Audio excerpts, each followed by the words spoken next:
And, and first of all, I'd like to introduce today's speaker. It's Dr. Diane Schmidt. She's an experienced data and technology strategic senior leader with more than 27 years of experience guiding business, data functions, governance, analytics, change management, operations, and technology programs for several of the world's top organizations. She successfully led significant culture changes for business operations and transformation programs at Freddie Mac, the United States Treasury, and the London Stock Exchange Group. She has experience setting up and managing a diverse global workforce and critical enterprise transformation programs. And that experience is both unique and powerful. She has led, driven, and implemented enterprise programs that have renovated legacy organizations into industry recognized leaders. So we're very excited because Diane, among her background, she had her undergraduate degree from the University of Mary Washington. She had a Master's of Science from Marymount University, but she got her PhD in our information quality program, part of the PhD in Computer and Information Science, right here at UA Little Rock. And she is currently serving, this is a new position, just took it on since this past summer. She is serving as the first Chief Data Officer at the U.S. Government Accountability Office, the GAO office, and that is known as the investigative arm of Congress. And so I think on Monday we brought up the website so you could see that the GAO is very important in terms of helping the federal government run more efficiently and to basically make our tax dollars go as far as possible. In February 2021, Dr. Schmidt won the Waters Technology Women in Technology and Data Exchange Professional Award. In April and May 2021, respectively, CDO Magazine recognized her as one of their 2021 Global Data Power Women, and she has also contributed in 2021 to the Cloud Data Management Capabilities Framework as part of the Enterprise Data Management Council. And in 2022 and 2023, she was again included in the Global Data Power Women's List. She has served as a member of the Enterprise Data Management Council board from 2022 to 2023 and continues to serve as editor to the Chief Data Officer magazine. And in June of 2023, she accepted the annual Data Governance Professionals Organization's Practitioner of the Year Award at the Data Governance and Information Quality Conference, which is one of, I think, our biggest industry conferences in San Diego, California. And Diane, I asked you where you were living, and the bio it says Washington, D.C. metro area, and she travels extensively. So we are very pleased to have her today with us. And so I will turn it over to you, Dr. Schmidt. Thank you so much, Dr. Pierce. I really appreciate it. Class, how are you? I'm excited to be here. You are so lucky to be in Dr. Pierce's class. I was also in this program, as she said, and loved the program there. It went by way too fast. I think you have a tendency when you're younger to just want it to go by quickly so you can finish, but I really enjoyed every single class. So I would just say enjoy every assignment, meeting new people, learning new things, and ready for perhaps new careers for all of you, or enhancing or amplifying your current careers. So exciting stuff. Again, I'm happy to be here. What I want to talk about today is I'll certainly, and thank you for that intro, Dr. Pierce, I really appreciate it. I probably, because I'm so new to my role at GAO, and so we're just really getting the program up and running, what I wanted to do, and I hope this is okay, is I wanted to talk a little bit about the work and the award and the submission for the DGPO Practitioner of the Year award, because that data governance program was something that took, really 5 years to build. So, when I really want to, the theme in sort of data governance is perseverance, persistence, and creativity. So, if you'll join me on this journey, and listening to me and talking with me about how data governance makes more possible, I'd love to share my thoughts with you about one of my certainly former roles at the London Stock Exchange Group, but also one of the programs that I say we created, because it really did take a lot of teamwork, a lot of leadership, and again, a lot of effort to create a successful program, and we were recognized for it. So it's exciting to talk about it. If you just give me one moment, I'm going to start sharing slides. Hang on just one second.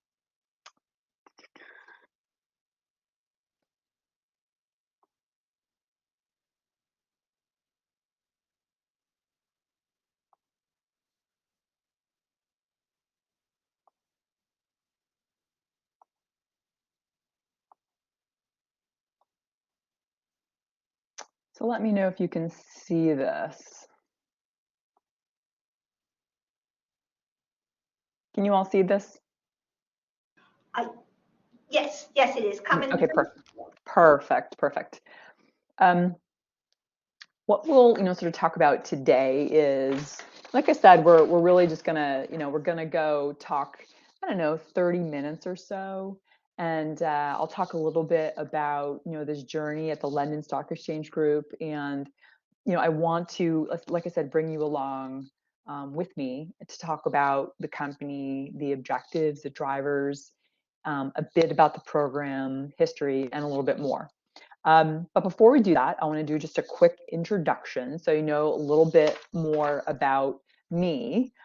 Certainly, Dr. Pierce, really talked about some of the things that, professionally, but a few little nuggets. I hail from Northern Virginia, which is right outside of Washington, D.C., and I've pretty much grown up here my whole life, but done extensive travel across the world, and have really focused on learning, not just from a, I think learning is really just one of those things.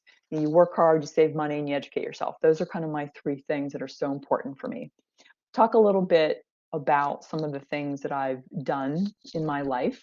I've worked at NCIS. I don't know if any of you have seen that show, but I actually worked there a long time ago, and it is really interesting. I worked at an ad agency. I worked on Capitol Hill. I have delivered newspapers. I have scooped ice cream. I've sold luggage, handbags, and jewelry. I've worked at a bingo table. I've waited tables. I've lifeguarded. I've pet sitted. I've house sitted. And I think part of that is because I grew up in a single parent household, so we didn't have a lot of money. I was the first person to go to college in the home. So for me, it was really important to go to college, and essentially, if I wanted to do something, I had to make it happen myself. So all of those jobs, all of this education and things that you see are just really self-initiative, hard work, and really perseverance to really get to where I am today. So, and it's certainly achievable by anyone. I happen to just try. So, just again, like I said, a little personal, couple personal nuggets. Let's talk a little bit about the London Stock Exchange Group, because it really does provide a very good canvas for data and data improvements. The company has been a key contributor to really the world's financial markets for more than 300 years. That's 300, long time. And really the company really understands the importance of stable and reliable infrastructure, robust data, and an open approach.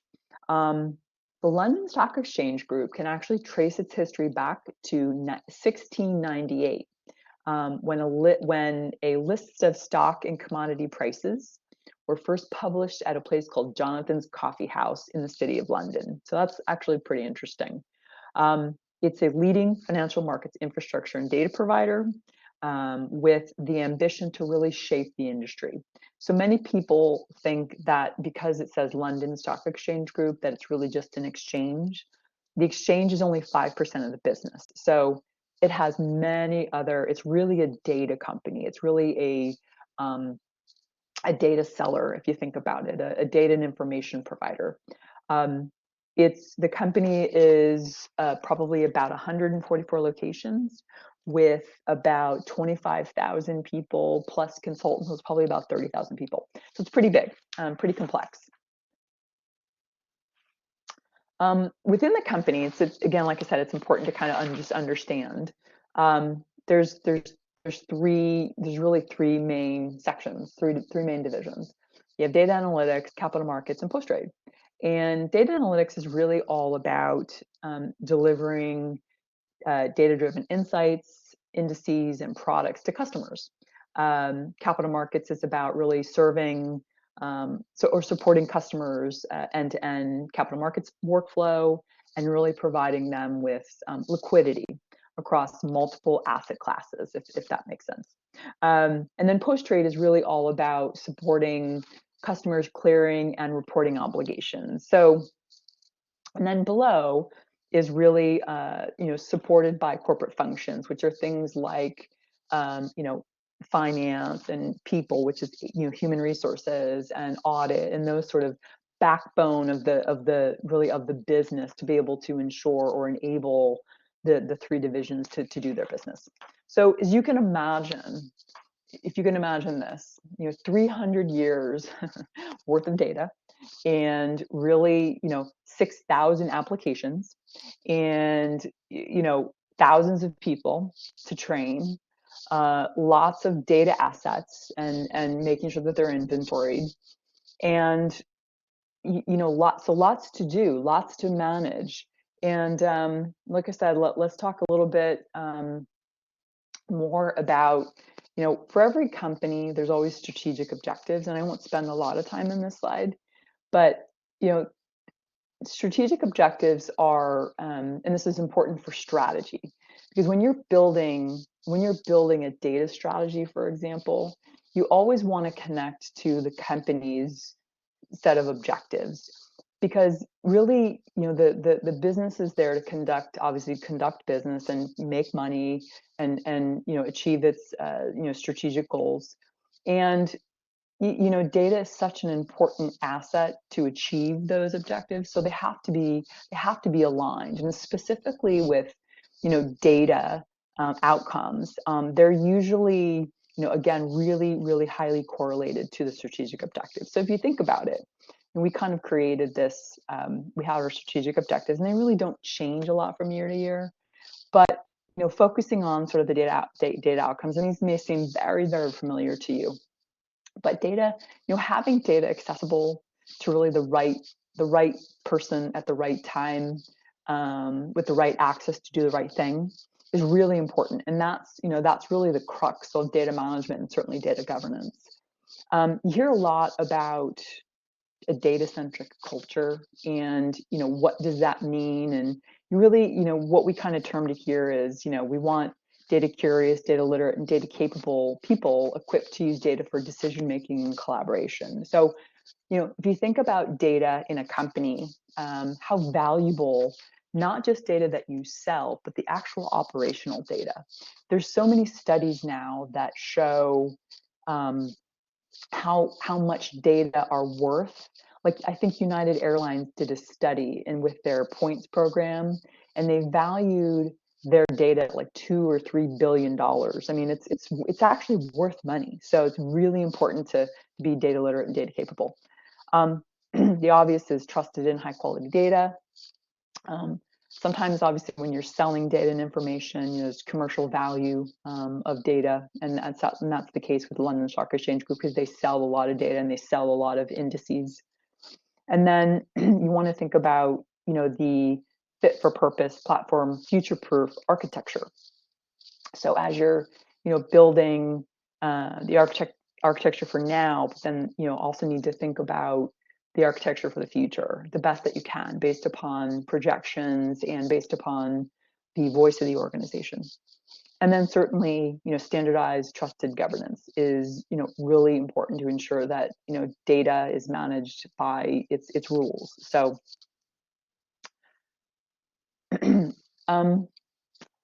this next slide is, and excuse me, guys, I'm actually just, I have a terrible cold, so I'm, if I need to take a drink, so I'm apologizing ahead of time. My voice is a little crackle. Think about this. What we did here is we really wanted to connect, again, I sort of go back to the strategic drivers and really want to connect sort of our approach to, our roadmap. And, it may, again, look familiar to you because sort of, you developing a vision and strategy, forming the foundations and then building capabilities to target, and then sustainability is pretty, is pretty foundational in terms of a roadmap. But think about the vision and the strategy. What problems are being solved. Who will be. Who the senior executive sponsor will be. What's the current state versus the target state. Planning for capabilities are all important. Are all important steps or actions or things to understand. The foundation, which is focusing on perhaps a data policy framework, which is usually a usually a policy, standards, and then procedures, and they all align. And then within those, you have controls and control metrics.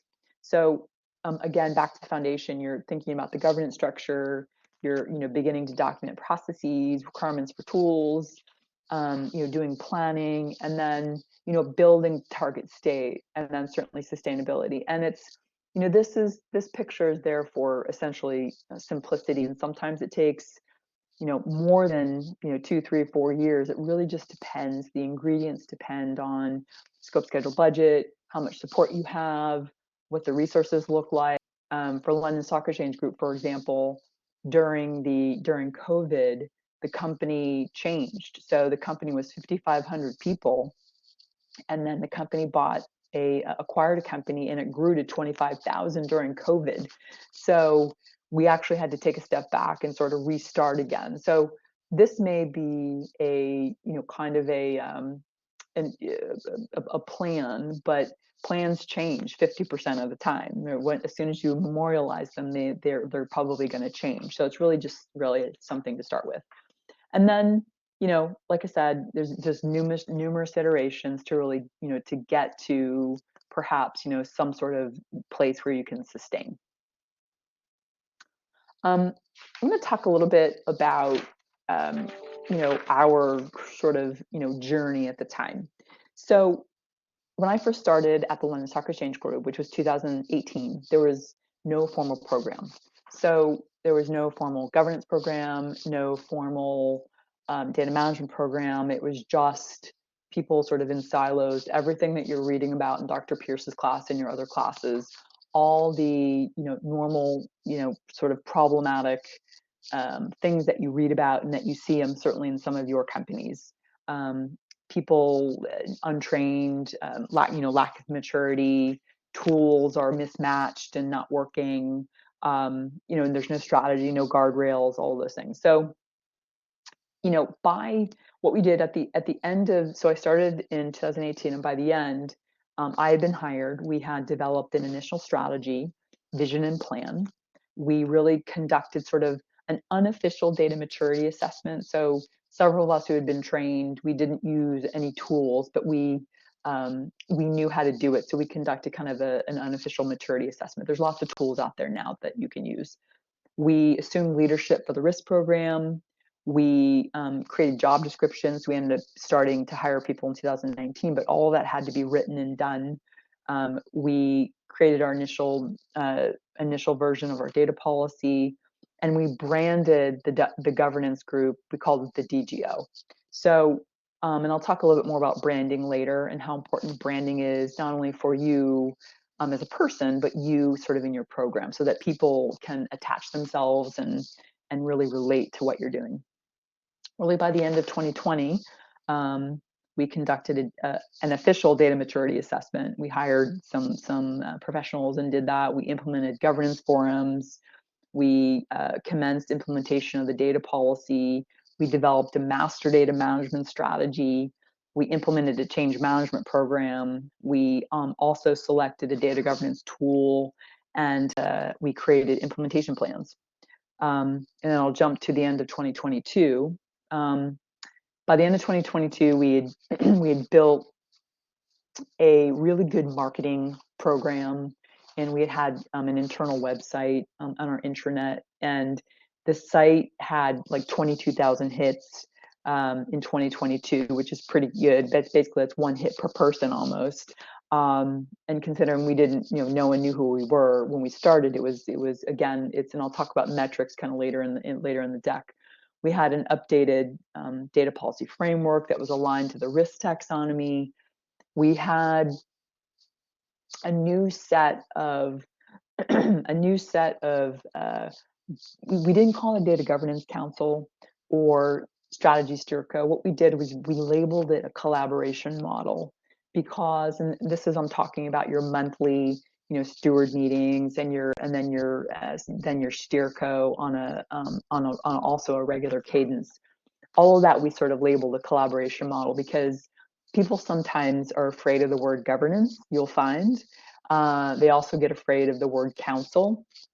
So we steered away from some of the words that people, just didn't seem to like. So, and that's just, normal course. So as you understand your company's culture, and as you, figure out what your, labels are, it's important to sort of stick to them also. So, we also put in mandatory change reviews of architecturally significant projects across $1 billion portfolio. So that meant that projects that had a high correlation to sort of having a lot of data involved in it, we actually reviewed and gave them a thumbs up or a thumbs down on whether they could actually proceed or not. So based upon our policies and standards. We had mandatory training implemented. We had a formal data stewardship program. We had global operations across the US, Europe, and Asia. We had a dashboard reporting and metrics. We had priority data cataloging. We had tools in place. We had selected Calibra. And we had a really significant communications plan and marketing plan in process. So lots of progress, but and also I would just say the last thing is we also made it to the annual report, and why that's important is because it's a sign of culture change. When an annual report is one of those things that are memorialized forever, and I actually ended up got a section in the report the last couple of years at the London Stock Exchange Group where I was able to write about the state of the data at the company. Before that, no one cared, but we were able to really transform the dialogue at the company and really the culture. So by then they were coming to me and really wanting a description again of the state of our data. So again, a really true sign of how important data had become to the company. So pretty exciting stuff.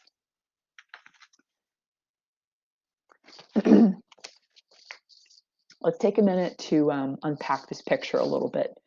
So this is a combination of the collaboration model and really the 3 lines of defense. And the 3 lines of defense model is something that's prominent in many companies.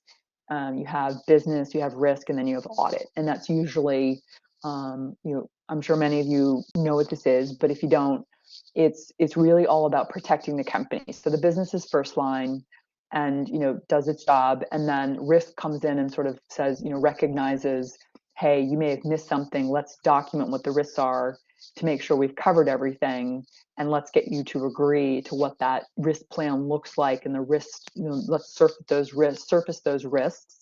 And then audit comes in as third line to, again, audit has really changed over the last 10 years. It's not us and them. It's really all about a partnership, because audit is there to protect the company internally. So it really is about educating the internal auditors, because the alternative is that an external auditor comes in and finds something that's wrong, and you don't want that to happen. So that's why they call it the 3 lines of defense. So if you look at, again, this picture, I have collaboration on the left-hand side, because it is all about collaborating. And you have obviously the executive sponsor, who's traditionally there to really, provide that voice to basically sometimes the board of directors, and really to help to support and guide sometimes, the whole program. At the time, we had a sort of a group data officer who, is on point for policy leadership, group leadership, as well as a steering committee, which was part of the collaboration model. And then we have, director, head of enterprise data governance, again, who's on point for creating the policy, processes, tools, and monitoring. And then you had, and then group leadership, and then who ran the operations, committee on a monthly basis. Because LSEG was so big, it had divisional chief data officers. And if you remember the three areas, we had DNA, we had capital markets, and we had post trade. So each one of those, divisional CDOs ran their functions, but coordinated with basically the sort of the group data function. So they were on point to execute. They were really the owners and the stewards, and they ran their own divisional committees and working groups. But again, it was all about collaboration and coordination. So, and then you don't want to forget your partnerships. People like, the technology group, architecture, privacy, procurement, legal, people, etc. So procurement is one of those areas that people really don't spend a lot of time with. I spend a lot of time with procurement, because it's how I procured my tools. It's how I procured resources sometimes. So I learned the processes. I learned to partner as well. And then you have your data communities, right? Various data communities based upon maturity. And it's really all about, empowering employees to be active and really educating and, demonstrating that, again, the culture was transforming and became transformed. So now, something that I'll talk about for a minute is the communications and marketing plan. And communications and marketing, I think, has a tendency to sort of get pushed out and down and to the side, like testing. If any of you have ever been project managers for, agile or even waterfall methodologies, you sort of know that testing gets pushed out, and they don't get the resources they need, and everything else, and you don't really think about it until later. And I think it's the same thing with communications and marketing. And what we really try to do is change that. So because I think we had done such a good job at all of the components, but we weren't reaching the people we wanted to reach. And if you think about all the types of people, just, the new folks coming in, whether they be interns or new to the workforce, or perhaps rejoining the workforce, or mid-level managers, or remote workers, or, and certainly with cultural, differences and alike as well. So, using, basically coming up with a message that hit home was really important for us, and hitting the right people at the right time, using the right channels. Again, it's sort of at the right time. And then I'll mention that again. And then, really raising awareness within certainly not only the business, but across the company of how important the value of data in the organization as how important as how important it is as an asset, and giving examples and talking about use cases so that it really resonates with your audience. Continuing to educate, continuing to help people understand your language. I think as data leaders and managers, what you will find is, and I have a tendency to make this mistake even now, is you think that people understand right away what you're saying, and you have to remember that I've been in this space for almost 3 decades, so I have to remember that this audience may need a context. So to really carefully prepare a background and a context, not to challenge their intelligence, but really just to set the tone and set the discussion.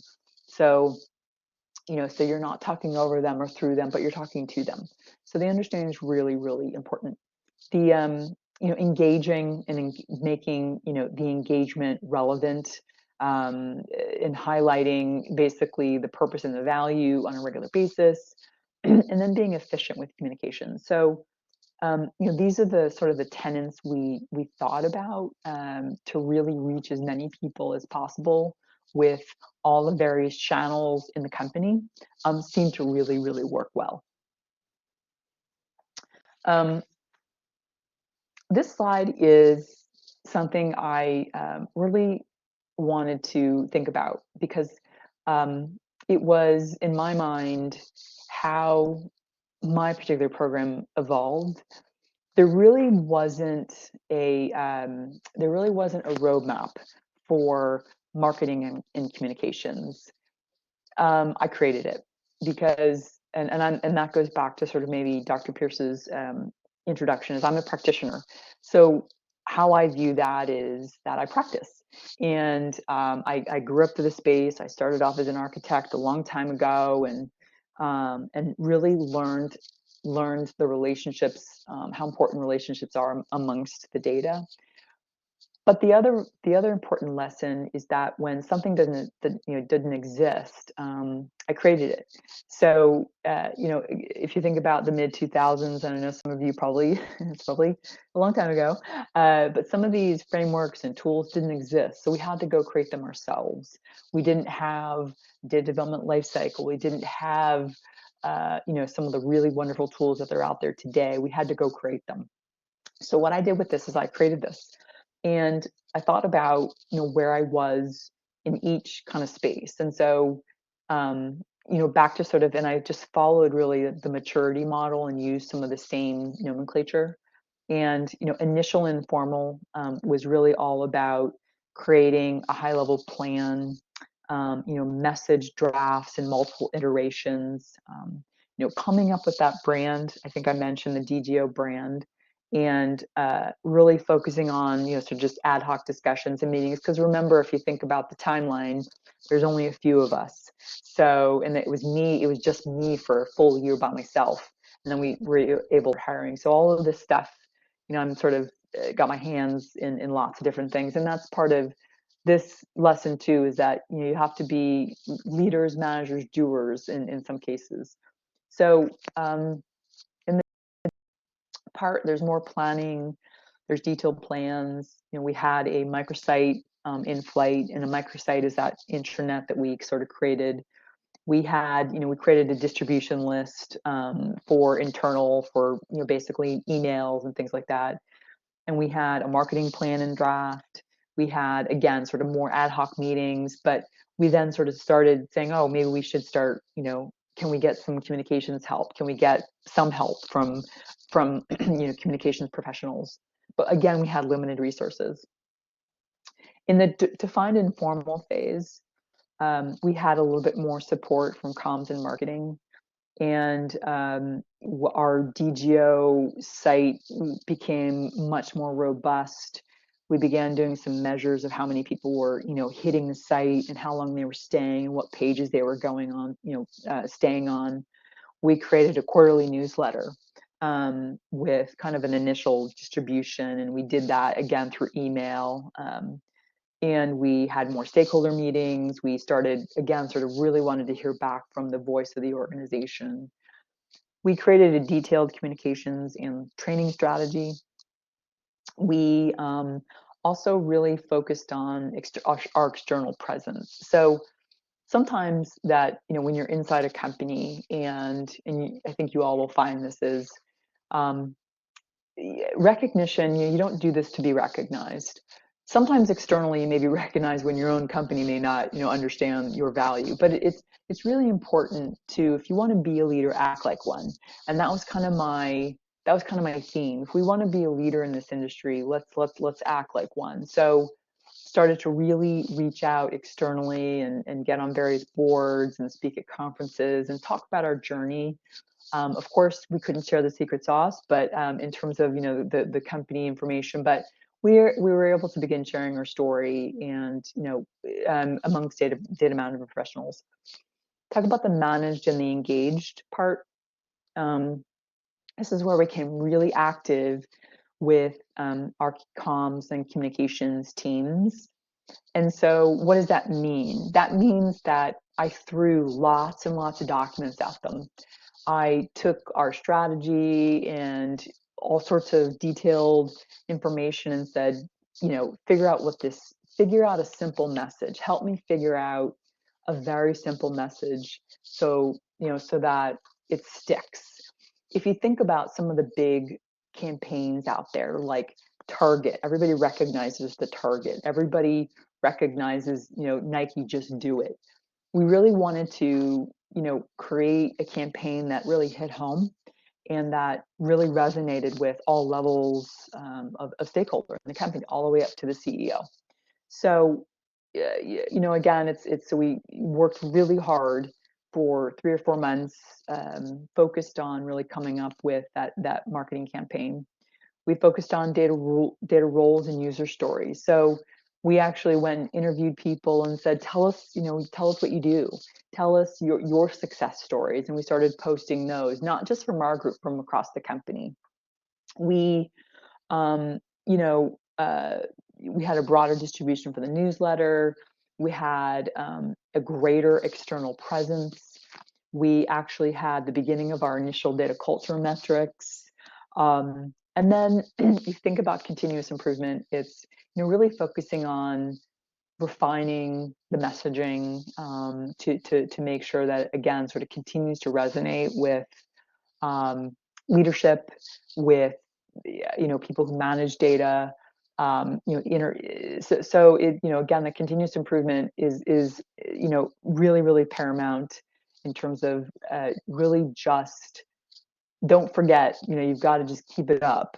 So that was kind of what that was about. It was really continuing to amplify LSEG as a world-class data and information provider, and the program that helped, get us there.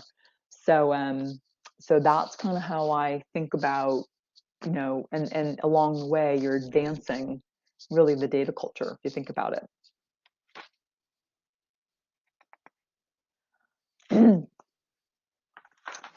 One of my favorite topics is about a policy. And part of usually, in a strategy is the what and the why. And we talked about strategy and the connection to the strategic objectives. Usually in a company, there should be some sort of set of guardrails. You want people to, you don't want people to kind of act differently, to manage differently. You want really a consistent and standardized set of standards and processes to manage your data and demonstrably control that data through metrics. So what we did was we created a sort of, and think about group at the enterprise level. So the group data policy was thin. When you think about a thin policy, it's thin because it had to stand on its own. And because it was governed by the board, we didn't want to keep going. I mean, just the paperwork alone to get, to get there, you don't want to have go. It takes months and months. So you want to have it stand alone and and really be constructed in a way that's rather simple. So what we did was we created and I say we because it was a cross-divisional group that created our group policy. Across again the whole company. It wasn't just me. It was a group across the company. So we actually created the policy with 10 declarations. What does that mean? That means that you had essentially statements in the policy that said certain things. So for each declaration, we had a standard. We talked about roles and responsibilities. We talked about how to prioritize data. We talked about metadata. We talked about lineage. We talked about authoritative data sources, data quality, data change management. Sorry, data reuse is there twice. It should be data sharing, data reuse, and then policy and standards, which is short change management. And then each standard, had a set of basically multiple controls with associated metrics. So really what this ended up being is a quantitative way to manage and implement your policy at a company. So the metrics were ways to really measure adoption and ways to sort of see how you were progressing, whether or not, and again, it was really dependent on resources and targets and how fast or how slow you want it to go and your risk mitigation. So remember that this whole policy framework, excuse me, this whole policy framework was correlated to the risk taxonomy, which meant that as we were making progress on the policy implementation, we were reducing risk. So it was kind of, it nicely worked, it worked together really, really well. So we had a partnership, quite a nice partnership with our risk team, our enterprise risk management team, and worked hard together to make sure that we were aligned on a regular basis. Now, one of the least things that I think metrics are really difficult. They are difficult because we're trying to measure things that sometimes aren't simple to measure, and because many times the data simply doesn't exist. So, what we decided to do is, back in 2019, we, took a phased approach, and we had initial, advance, and impact. That's how we kind of organized it. The initial metrics had to do with, let's just start measuring. Let's find out, let's certainly plan for our advanced metrics, but let's inventory all the metrics that we want to measure so that we figure out what data we have and what data we need to get so we can get to the next phase. But usually in the initial phase, you're probably measuring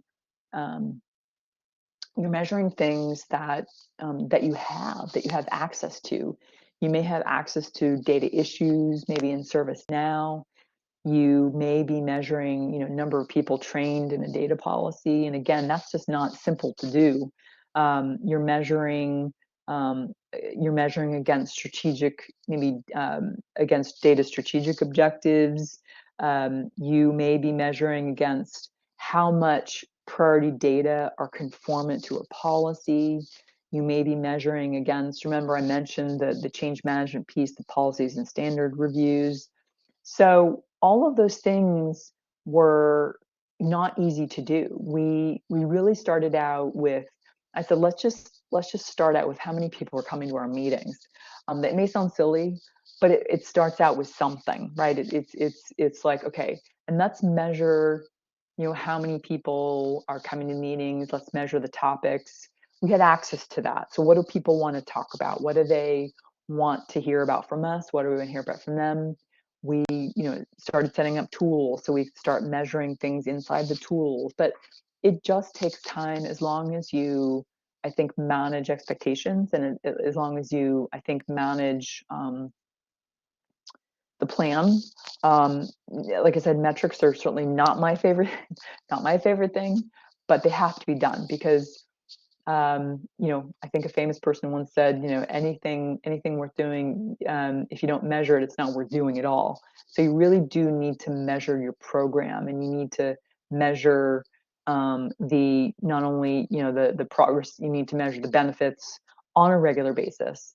And these are just some of the things that we focused on: transparency of our progress of our program, how we were mitigating risk, really, data-driven decision making, and which included things like, data quality and issue management, and then things like, quantifiable value delivered. Some of that had to do with our customer master data. So metrics are one of those things that, again, take a lot of time, and they have to be a focused program.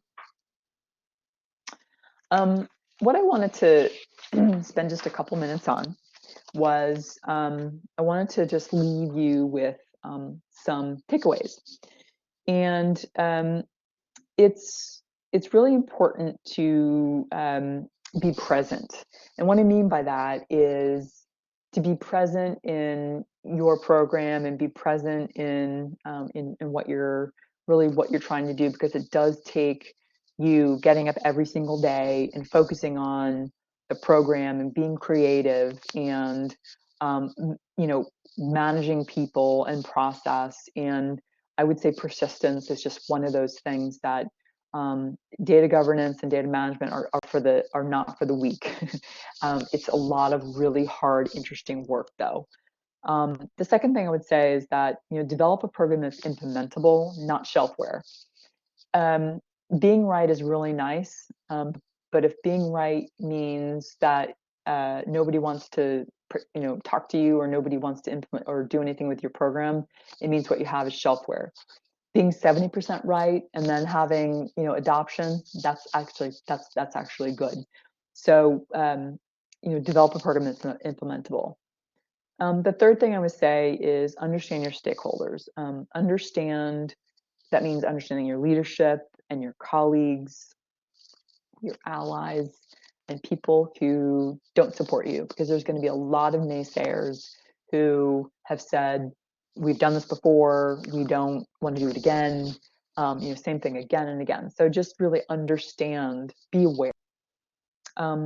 Iterations and building blocks are really normal. You're not going to hit it out of the park the first time, the second time, the third time, or even the fifth time. It takes time. Be accountable. Making mistakes is normal. All you need to do is just, listen, I'm sorry, let's move on. Don't beat yourself up. Just try again, and again. Use your communications channels, like we talked about. Lots of ways now. We've got teams, we've got internal blogs, we've got, our leadership teams, our all sorts of things internally with all the new tools, LinkedIn even. Work diligently to tell your story through reporting. Your story is your story.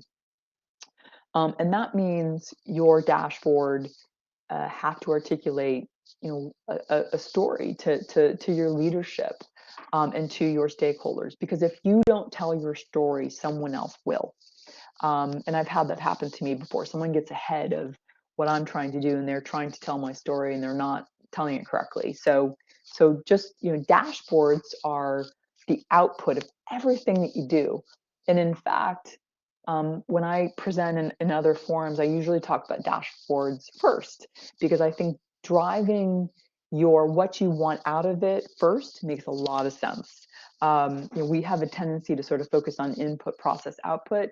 Focus on output. It's really important. What story do you want to tell? Keep going. Like I said, it's a number of years ago, I was in a meeting and feeling I was being questioned and feeling a bit beat up and out of energy. And someone kind of a senior person stopped mating and kind of got a sense, I think, that I was, feeling that way, and said, Diane, let's stop for a minute. He said, it's really hard to create something from nothing. And you did that. Coming in and editing things, that's an easier task to do, but you created something from nothing. And so he really, reinvigorated my commitment to the program, because it was really, you can sort of lose energy when you're feeling like no one wants to support you and everybody has comments to make, but really important to sort of continue to thrive and be resilient. So just remember that there's lots of people out there that do support you, and not stuck with me. Even I think about that quote quite a bit, and I rephrase and I use that quote quite a bit because it makes me feel good when I'm feeling not so good. The last thing I would say is be brave. Being in the data space, whether you're in operations, whether you're in change management, whether you're doing strategy work, governance work, and especially governance work, takes a lot of bravery to put yourself out there and explain a concept and sell people and get them to commit. So be brave, and it's hard to do, but and even hard for me sometimes. But I tell myself that to try to be brave. Be resilient, work hard, and be creative. I would say that creativity, there's no one answer, and every program is different at companies. There's a lot of similarities in terms of problems, but the factors and the ingredients are always going to be different. Your leadership, your strategic objectives, your funding, all those things. So no framework is one size fits all. So I would just say, and there's a lot of creativity, and just sound like you know what you're talking about. I'll leave you with this, is that a number of years ago, I was presenting to the board of directors, and my boss said to me, and this was probably 10 or 15 years ago, and my boss said to me, he said, you're nervous. Don't be nervous. Because if you're nervous, I'm nervous. And if I'm nervous, they're nervous. So don't be nervous. So don't be nervous. You're the expert. Be the expert. Act like the expert. And don't be nervous. And it'll work out just fine.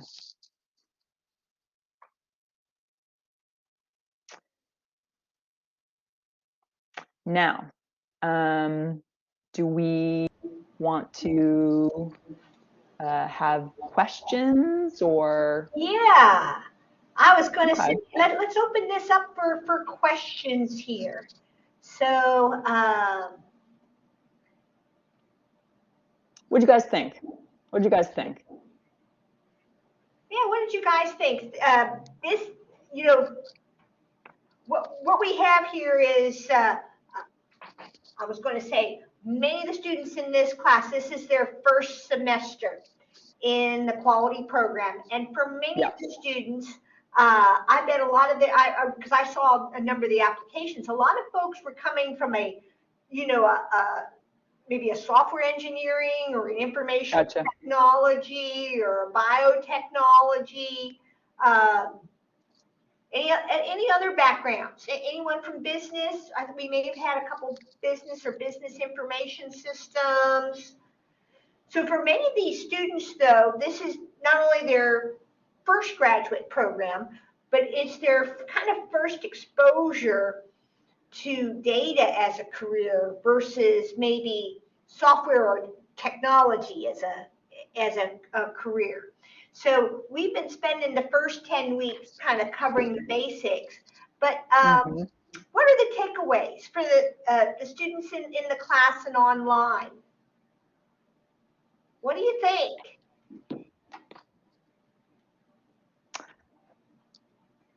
Sorry, Dr. Are you asking me what the takeaways are? Well, I'm checking to see if the class has any takeaways. Oh, okay. Yeah.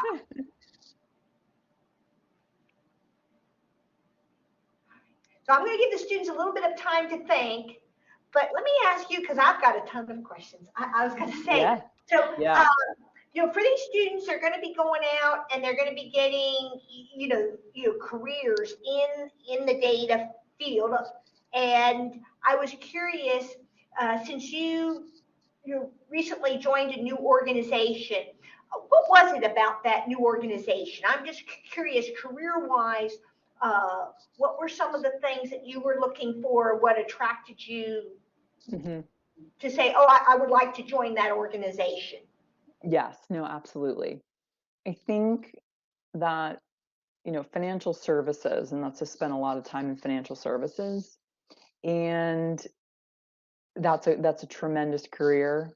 I think sometimes with financial services, the mission, it's about making money. So, which is perfectly fine. But I think what I really wanted to do is I wanted a new opportunity to really contribute to a mission that certainly resonated with me a little, perhaps a little bit more, and to really help sort of I think start again to transform an organization.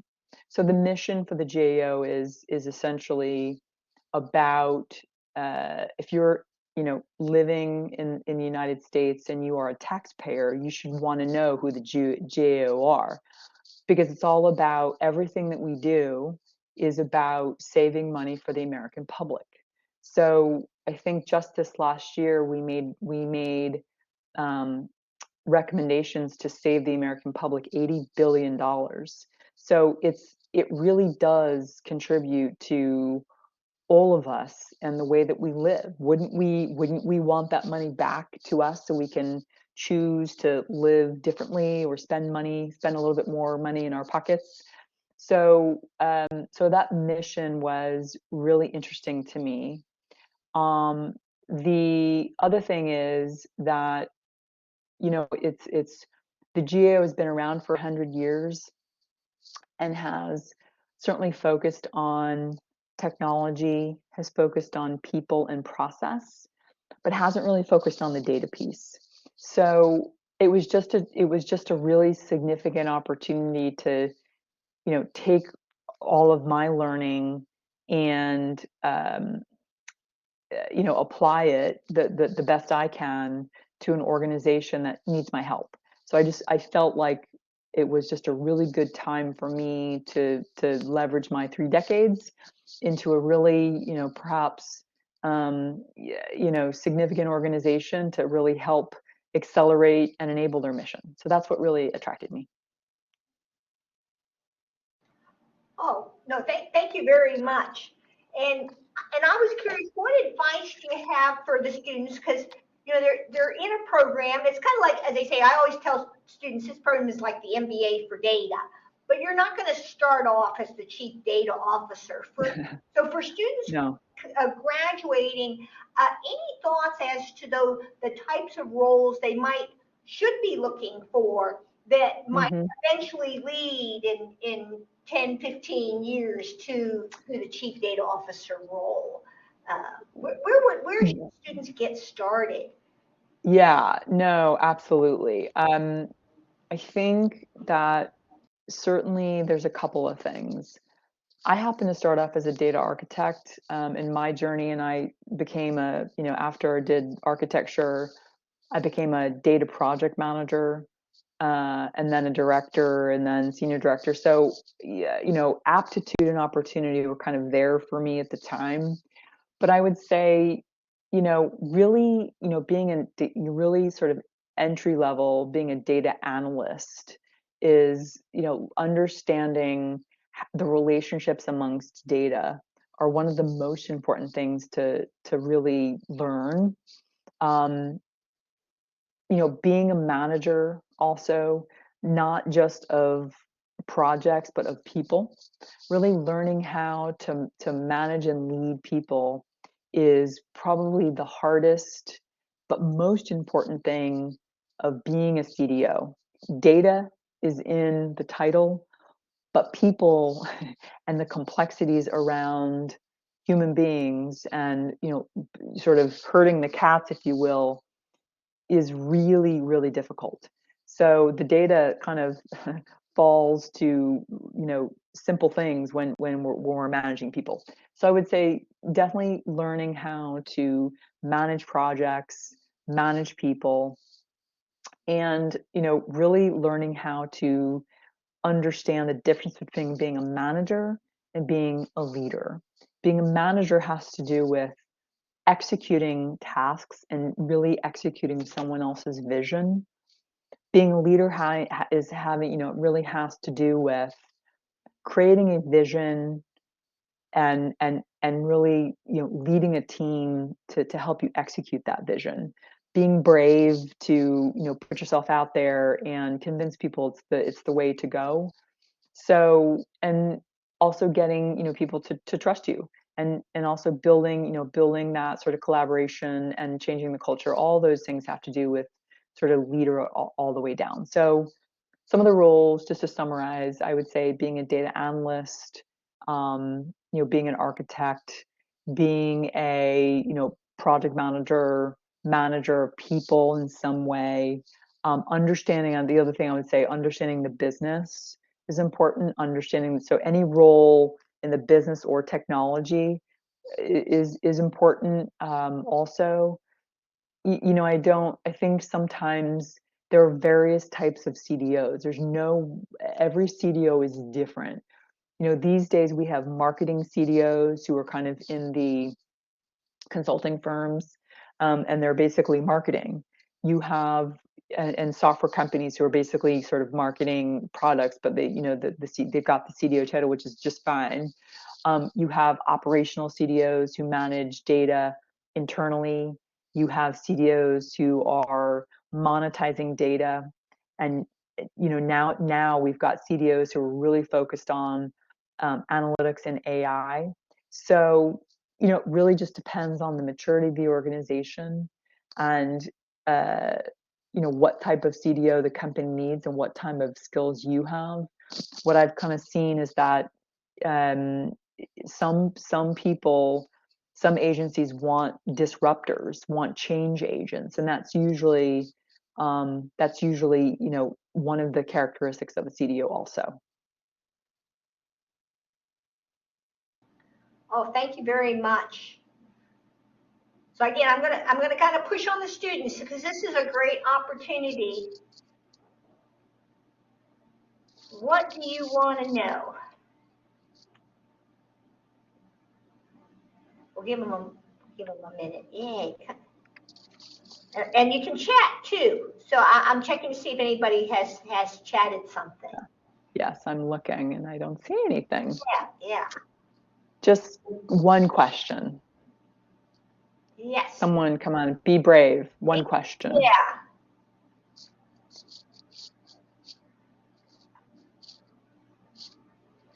No questions? How about from the ladies in the audience?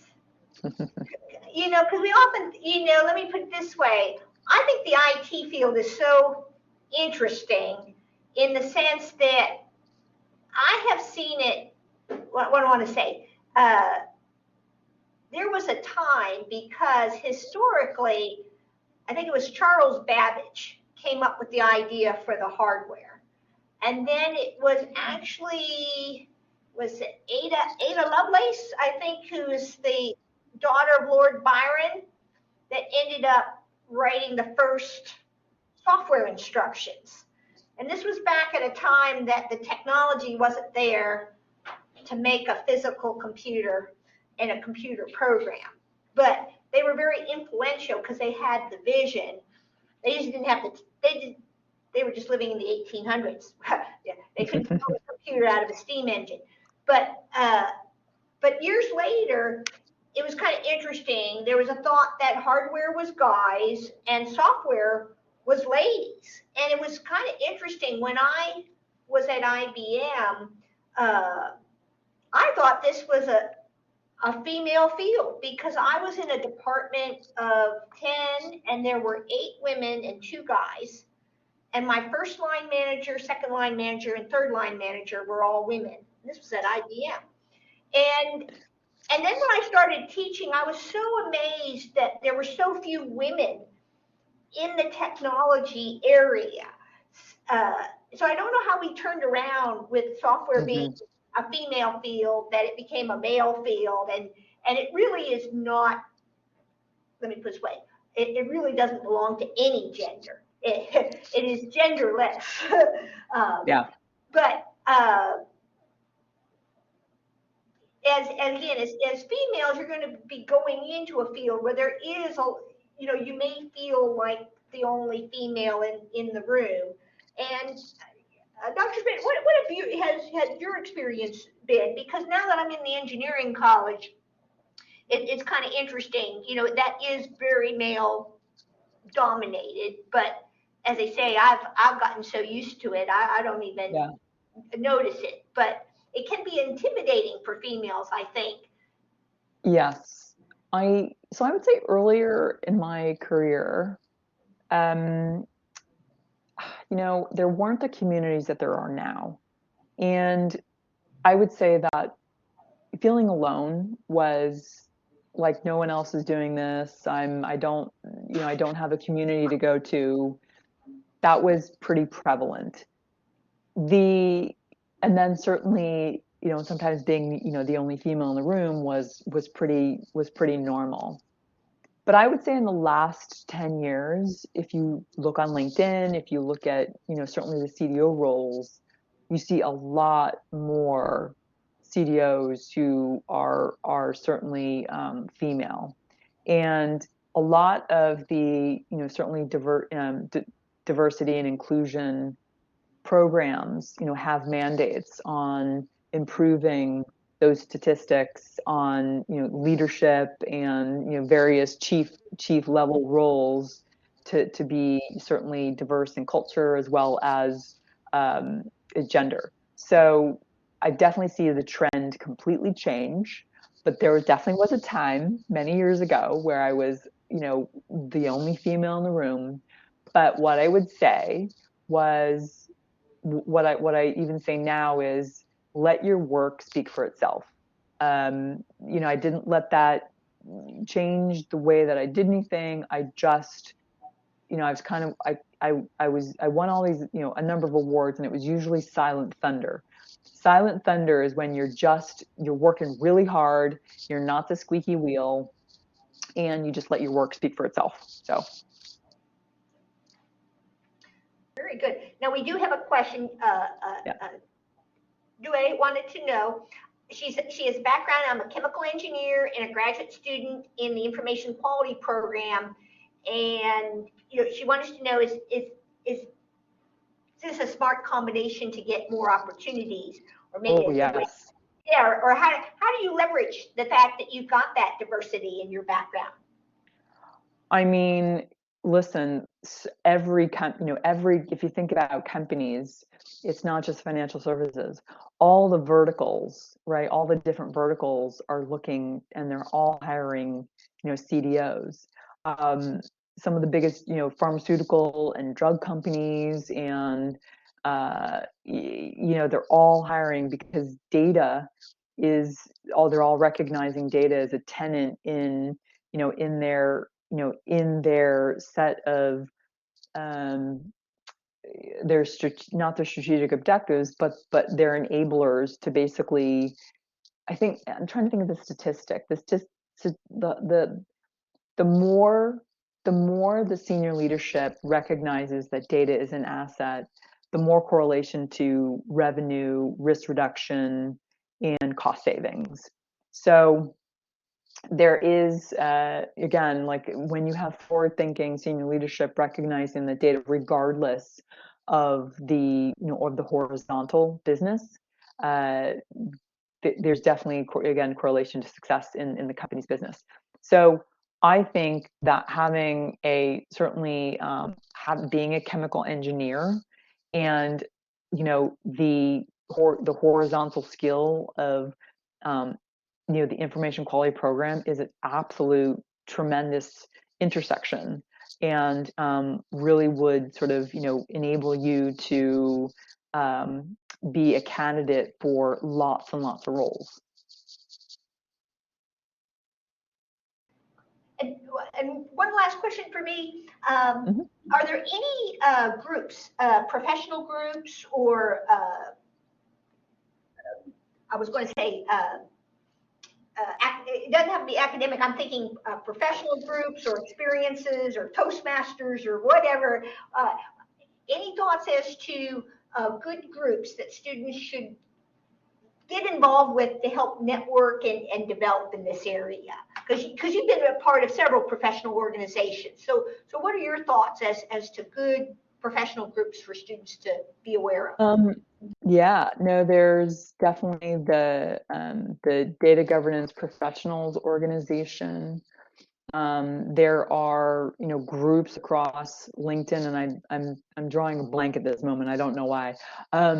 There are lots of, it's called WLDA. It's Women Leaders in Data and Analytics, which is for both men and for women. There's something called Women in Data. Again, it's for both men and women.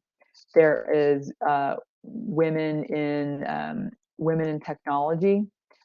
Again, both for, it's called WIT, both for men and women. So all of these organizations are for both, for everyone. It's very, very inclusive. And if you go on LinkedIn, there's tons of working groups. If you search on data governance groups, if you search on data management, if you search on information quality, there's all sorts of groups out there. That's really a great resource.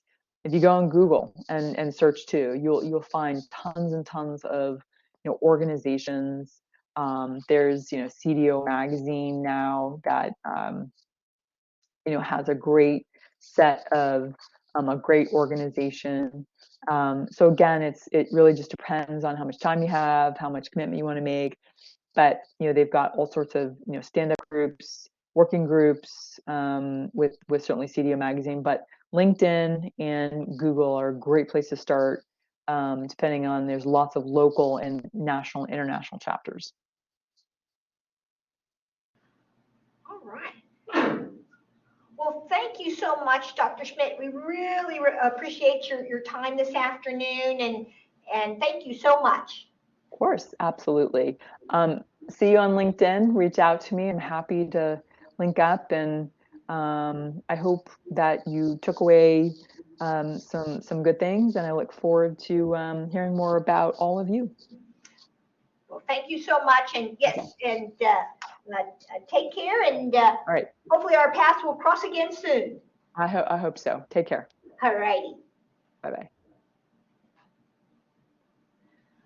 Okay, so that will wrap us up for this afternoon, but we've got 2 or 3 minutes. Any questions that folks have about any of the coming assignments? Next week, we have 2 more really good speakers. We're going to have Dr. Tom Redmond on Monday, and then we are going to have Dr. Justin Magruder, who also got his PhD in our program. And let me just,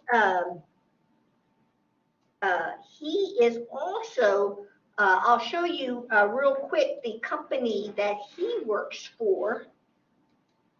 Let me just share the application screen.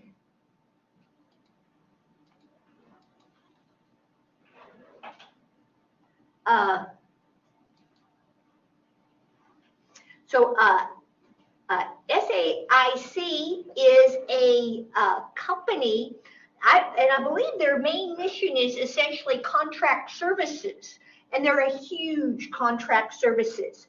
They're in the information technology, but they, you can see that they're in a number of emerging areas. I'm trying to see if they have a little bit about their, yeah, but they are huge. They essentially have big contracts with defense, federal civilian agency, health services, the intelligence community, space, and they are just, they're a very interesting company, but they're and we can take a quick look at their career page. Just see if they've got what they have. All right. But they've got a number of, I was going to say, they have a very number of interesting career paths. But as I say, these are companies that you probably have not heard of, but they represent some very exciting opportunities. And the fact that they have chief data officers just tells you that they are already organizations that really appreciate the value of data. And as Dr. Schmidt was saying, there are opportunities to get started with these companies and to kind of move up the ranks to get the experiences that you need to build your portfolio for a leadership position in data. And I was going to look, I had one more group.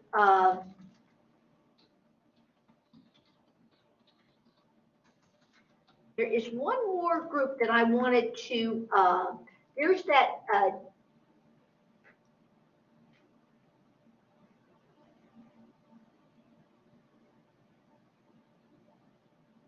and I was looking to see, oh, there is one more.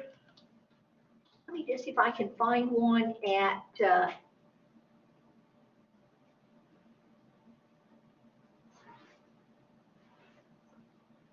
I'll have to look it up for us.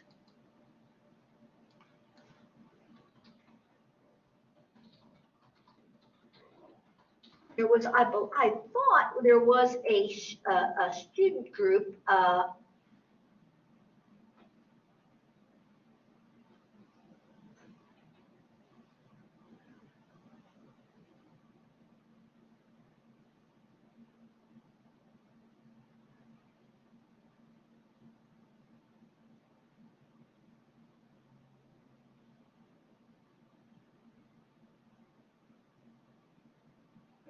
Do we have it on our,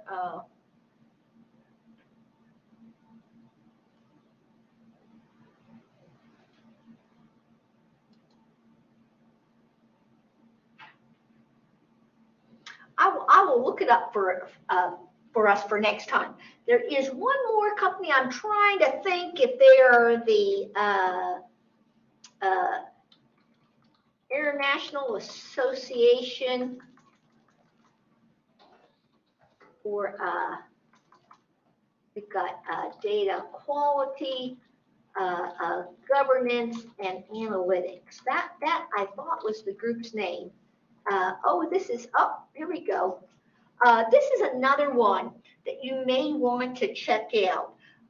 This is the International Association for Data Quality, Governance, and Analytics. And this is a group that just started a few years ago. You know, over time, we've had a couple different professional groups in data kind of come and go. But this group is still active, and they have free membership registration. And these are a way to get, you know, connected with news, jobs and internships, university programs, and this may be a website that you may want to check out. Okay. All right. So with that, I will wrap things up, and we will see you next week.